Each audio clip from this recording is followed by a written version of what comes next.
strain of change sometimes shows as Warriors evolve.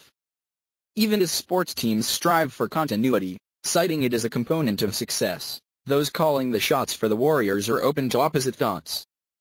They sensed a need to break up the team's brotherhood before diving into the 2016-17 season.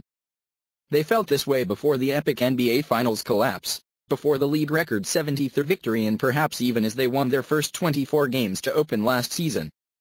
Though the pursuit of impending free agent Kevin Durant was a factor in welcoming such a roster shakeup, there was another reason recognized by coach Steve Kerr and team president/general manager Bob Myers. One of the things Bob and I talked about before we even signed Kevin, Kerr says, was we have to go after him because if we bring the exact same team back again, we'll be really good but we'll be stale.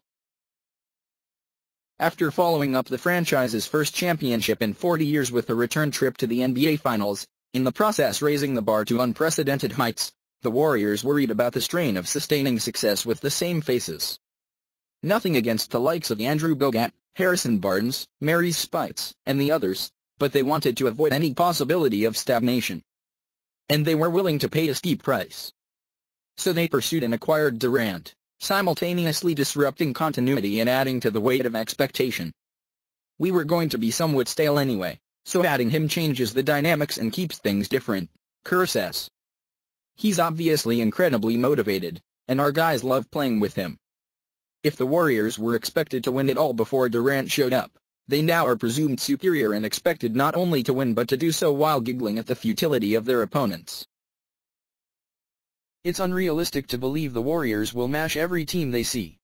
Yet it's evident that each loss, or near loss, or non-blowout opens the door to analytical overload.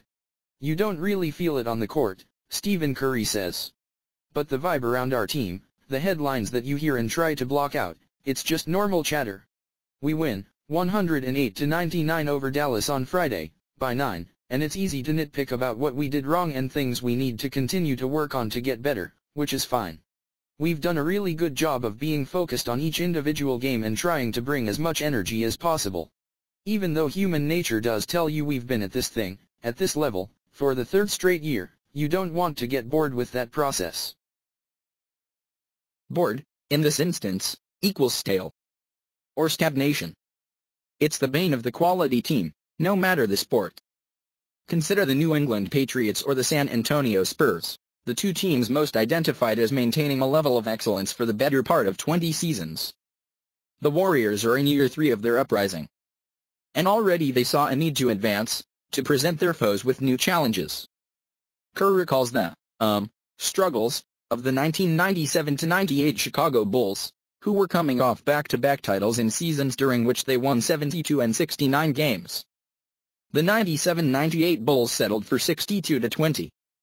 As a member of those teams, he can take those experiences into his coaching office this season. We had the same kind of feeling with the Bulls that third year, he says.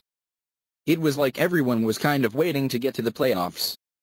You have to constantly remind yourself and your team and your fans that this is a special era. Enjoy every second of it. You have to take joy in it and enjoy the process. But it's easier said than done because we've been doing it for 2.5 years. It's not quite fresh anymore. No, winning has, in a short span of time, become its old hat to a team that for 2 generations struggled to be relevant, much less successful. With losers becoming winners, spectacularly so, memories of Warriors teams past have faded into mist. That's part of the deal when you've been to the finals, you've won it all and you've been to the finals a couple years in a row, it's just not a fresh for anybody, Kerr says. That first year when we won it, 2 years ago, it was so exciting for us, for our fans, because we'd never done it before. Our fans hadn't seen it in 40 years, so every night was special. It was like, wow, this is amazing. Fans at Oracle Arena now anticipate being wowed. They assume they will be, so they wait for those moments, for the Klay Thompson transition three-pointer, or the magical move by Curry or, now, the austere magnificence of Durant. And when it doesn't come, there is a palpable disappointment. Despite a league-best 29-5 record, there is fretting over turnovers or poor rebounding or momentary defensive lapses.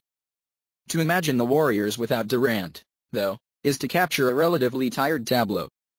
He is their antidote to staleness.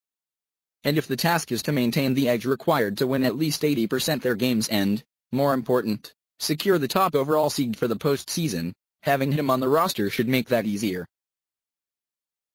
But there is another element. Durant gives the Warriors and their fans something new and exciting to see and feel. It charges the room that needed a jolt. The team's goal is to fully integrate him before the second season, which they accept is the one that matters to them and their fans. There are certain nuances to what KD brings specifically to us that we need to stay on top of every single day, Curry says, so that when the important games come in April, May, and June, that we're ready all the way through. There is within that statement an acknowledgement of challenge. There is faith. There is presumption, too, which results in extra weight. There also is the belief that change was needed, that here in the 21st century even the best of teams must evolve to some degree. Witnessing the evolution, though, will not always been pain-free.